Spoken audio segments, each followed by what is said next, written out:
48 हमारा है वाद विवाद चर्चा में किस प्रकार के पाठ्यक्रम सम्मिलित है। नहीं, सामाजिक कल्याण वाले नहीं आएंगे, फिजिकल डेवलपमेंट वाले भी नहीं आएंगे, और एथलेटिक्स, सौंदर्य, संस्कृति से रिलेटेड। इसमें डिबेट और डिस्कशन में हम अच्छे शब्दों का यूज़ करेंगे, देखेंगे और बोलते हुए भी ध्यान रखेंगे। तो ये साहित्य लिटरेचर से संबंधित है। कौन सी सकल गतिविधि विकास को बढ़ावा देती है? ग्रोस मोटर डेवलपमेंट को। तो दौड़ने वाले खेल, जैसे यस, जब हम दौड़ते हैं तो हमारी ग्रोस मोटर यूज़ होती है। डिबेट और डिस्कशन में हमारा फेस, यानी कि नहीं, ये नहीं आएगा इसमें। ट्री क्लिम्बिंग, पेड़ पर चढ़ना, तो ये और इसका राइट आंसर हो जाए। सामाजिक विज्ञान सामाजिक अध्ययन से किस प्रकार अलग है? संरचना, दृष्टिकोण, कार्यक्षेत्र या सामाजिक विज्ञान, तीनों ही उसमें अलग है। तो इसका आंसर हो जाएगा ये। तो हमारा जो सामाजिक अध्ययन में हमारी ये पॉइंट होता है, सामाजिक विज्ञान में हमारे ये एसएसटी में हमारे ये और एसएस में यानी कि सामाजिक विज्ञान में ये होते हैं। तो इसमें वैसे विषय वस्तु कैसी होती है? निम्न होती है, और ये उच्च स्तर की होती है। और या बौद्धिक स्तर भी हमारा निम्न होता है कि हाँ इतना पता चल जाए, और यहाँ पे बड़ी बड़ी बातें आ जाती है। क्षेत्र क्या होता है? संकुचित होता है, में कुछ चीज़ें ही हमारी डाली जाती है। विस्तृत, बहुत सारी चीज़ों को हमारे बताया जाता है एक साथ, कब क्या हुआ था, किस सन में हुआ था। शिक्षण, विधि, अनुसंधान, प्रयोग वगैरह सरलतम होते हैं, और इसमें स्तर और विधता पूर्व कॉम्प्लेक्स जटिल होते हैं। कक्षा में छोटी कक्षाओं में किया जाता है, और ये वयस्कों यानी कि बड़ी कक्षाओं में किया जाता है। प्रकृति कैसी होती है? व्यवहारिक, प्रैक्टिकल होता है, व्यवहार जैसा दिखता है। और इसमें विद्यता और सामाजिक उपयोगिता यानी कि थ्योरिटिकल चीज़ें होती हैं। और इसमें ज्ञान कैसा होता है? इंटीग्रेटेड होता है, मतलब एक साथ पढ़ाया जाता है किसी ना किसी। और इसमें क्या होता है? पृथक विषय यानी कि आइसोलेटेड फॉर्म में होता है, अलग अलग चीज़ों को अलग अलग पढ़ाया जाता है। विषय सरल, स्पष्ट, बोधगम्य और साधारण ज्ञान होता है। उसमें गंभीर, गहन, गूढ़ ज्ञान होता है, बहुत गहरा ज्ञान होता है। यानी कि अगर इसमें हम हिस्ट्री कर रहे हैं तो हिस्ट्री ही करते हैं। युवा विद्यालय जीवन शिक्षा कार्यक्रम के संदर्भ में कौन सा सही है? तो यह addressing the need of young people, हाँ, युवाओं की ज़रूरतों को पूरा करने का एक व्यापक प्रोग्राम है। 2005 के बाद कार्यक्रम संशोधित नहीं, 2005 के बाद इसे संशोधित किया गया है, देखते हैं। तो जो हमारा youth united for victory on AIDS school life skill program, युवा की फुल फॉर्म हमारी ये हो जाएगी। तो ये क्या लॉन्च हुआ था? Department of Delhi, department of education, government of NCT of Delhi along with state counselling of यानी कि एससीईआरटी और एनसीटी ने, हम दिल्ली ने ये लॉन्च किया था। यानी कि गवर्नमेंट अंडरस्टैंड करे वेलबींग ऑफ यूथ की क्या चैलेंजेस, प्रॉब्लम यूथ फेस करते हैं।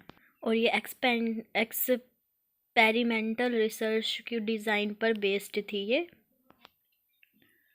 संवरना और शरीर की सफाई के इस पहलू में आएगा। तो ये हमारा फिजिकल हेल्थ में आएगा, शारीरिक स्वास्थ्य में, मेंटल इमोशनल इसमें नहीं आएगा। तो इसमें बताना है सुमेलित नहीं है। सीड्स वेस्ट मटेरियल, नहीं, ये गलत है। हमारे सीड वेस्ट मटेरियल नहीं है, इनसे तो नई चीज़ें उगती हैं, नए पेड़ पौधे उगते हैं, हरा भरा होता है। Sand easily available material from nature, हाँ, आराम से मिल जाती है। स्पॉन्ज वेस्ट मटेरियल है। और glue easily available material from nature, हाँ, आराम से मिल जाता है नेचर से। तो एक सिस्टमेटिक डेवलपमेंट क्या है? सभी अंगों का समान मात्रा में व्यायाम करे, सभी अंगों का एक साथ विकास होगा। तो इसमें ये आ जाएगा।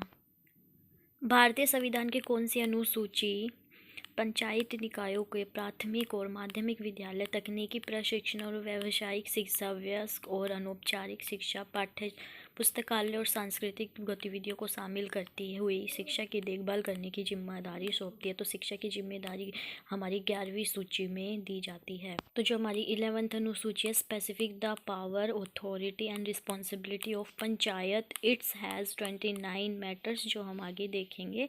एंड एडिड बाय ये थर्ड अमेंडमेंट एक्ट ऑफ 1992 में ऐड हुआ था। तो 5th अनुसूची हमारी बात करती है administration and control of schedule areas and schedule tribes, यानी SC ST OBC, इन सब पे बात करती है। 8th अनुसूची हमारी डील्स विद 22 ऑफिशियल लैंग्वेज के रिलेटेड है। और 10th है provision relating to qualification of the members of parliament and state law legislator on the ground of defection. तो हमारा ये क्या है, कार्य शिक्षा में गतिविधियों के चयन में मापदंड और आधार संबंध में कौन सा सही ढंग से सुमेलित है। तो क्या है, कार्य शिक्षा का उद्देश्य गतिविधि उद्देश्यपूर्ण अर्थपूर्ण होनी चाहिए। कार्य शिक्षा की प्रत्येक, हाँ तो ये इसका ये हो जाएगा, जो भी हमारे इसमें चीज़ें होती है कार्य शिक्षा का वर्क यही होता है। And background of children physical ability नहीं, बैकग्राउंड ऑफ फिजिकल एबिलिटी नहीं दिखाता है, वो सोशल कल्चर इकोनॉमिक्स इन्वायरमेंट दिखा रहा है कि बच्चा गांव से आ रहा है, विलेज से आ रहा है, ये सब चीज़ें दिखाता है। और बैकग्राउंड ऑफ द चिल्ड्रन हमारे इसमें ये आ जाएगा, और लेवल ऑफ स्टूडेंट इसमें हमारा इंटेलेक्चुअल एबिलिटी आ जाएगी स्टूडेंट की। तो सिर्फ इसका ये सही है।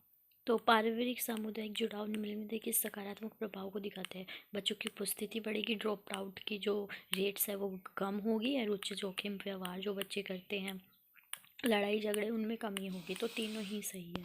सही है तो सही शिक्षा में निहित स्वतंत्रता बुद्धिमत्ता का संवर्धन होता है। Yes, implicate on cultural and freedom, ये फ्रीडम होती है हमारी। एंड सही शिक्षा स्वतंत्रता बुद्धिमत्ता तभी संभव है जब किसी प्रकार की व्यवस्था नहीं हो तो ये सही होता। तो व्यवस्था तो ऐसे हम किसी को फोर्स कर रहे हैं तो वो तो गलत है। अनुरूपता सामान्यता की ओर ले जाती है। यस, सामान्यता कि इसलिए बच्चों की जो ड्रेस वगैरह स्कूल में एक ही जैसी होती है। जीवन में आराम की चाह से जीवन में सहजता समाप्त हो जाती है। नहीं, जीवन में आराम की चाह होती है तो सहजता आती है हमारी। डिज़ायर ऑफ कंफर्ट होता है तो क्या, एंड्स ऑफ स्पॉन्टेनिटी हमारी डेवलप्ड होती है, सहजता आ जाती है, सरल हो जाता है जीवन। हमारा अवचेतन भय को समझना और भंग करना आसान होता है। नहीं, और ये भय को अनुशासन उच्च बनाने की क्रिया के माध्यम से या इच्छा के किसी अन्य कार्य के संबंध में खत्म नहीं किया जा सकता है। तो इसने जो हमारे बोर्ड ने इसका आंसर सी ये वाला सही माना है। छात्रों की सीटें बदलने से क्या लाभ है। बच्चों में स्वतंत्र और अधिक आत्मविश्वास बनता है। नहीं, नए आने वाले छात्रों को स्वागत होता है और इसमें गतिविधियों में शामिल होते हैं। बच्चे में हीन भावना महसूस किया जा सकता है। तो लाभ क्या होता है हमारा इसमें, सामाजिक अंतःक्रिया यानी कि social interaction and emotional bonding यानी कि संवेदना का बंधन को बढ़ावा देता है। तो इसमें deep insight into meaning and purpose of all things का अंडर किसके उसमें आती है हमारा। तो इसमें हमारी ना तो इन भावनात्मक हो रही, मानसिक विकास हो रहा, ना तो हमारी इसमें क्या स्पिरिचुअल अलाइटनिंग हो रही है, आध्यात्मिक रूप से प्रबुद्ध हो रहे हैं, क्योंकि हम इसमें डीप इंसाइट कर रहे हैं। तो इसमें गलत बताना है तो इसमें हमारे जीवन नए कौशल नहीं सीखते हैं, तो ये गलत हो जाएगा, ये सारे सही है। विद्यालय समय तो भागीदारी में हमारी दोनों बातें सही है। विद्यालय और पड़ोसी सुविधा का उपकरण का उपयोग करते, संसाधनों को साझा करते, तो दोनों हमारे सही है, बोथ आर राइट। MTA का फुल फॉर्म क्या, मदर टीचर एसोसिएशन। तो इसमें हमें गलत बताना था पर ये दोनों बातें ही सही है, तो इसका आंसर हो जाएगा बोथ आर राइट। तो इंटीग्रेटेड मैनर से हम तीनों सब्जेक्ट को पढ़ा सकते हैं, तो ये सही है, तीनों ही सही है हमारी। तो जब हम बच्चों की आबादी के लिए सामुदायिक कार्यक्रम करते हैं तो हम उसमें वयस्क शिक्षा, सांस्कृतिक गतिविधियाँ, स्वच्छता, सैनिटाइजेशन तीनों की ही बात कर सकते हैं, तो तीनों आ जाएंगे। तो इसमें सही ढंग से सम्मिलित क्या है, खाली माचिस कम लागत वाली सामग्री है। नहीं, knife easily available from nature, ये भी गलत है। कोकोनट फाइबर, नारियल फाइबर अपशिष्ट पदार्थ नहीं, यूज़ होता है इसका भी। कम लागत वाली फाइबर नहीं है। और ये क्या, soil easily available from nature, मिट्टी प्रकृति से आसानी, तो ये सही है।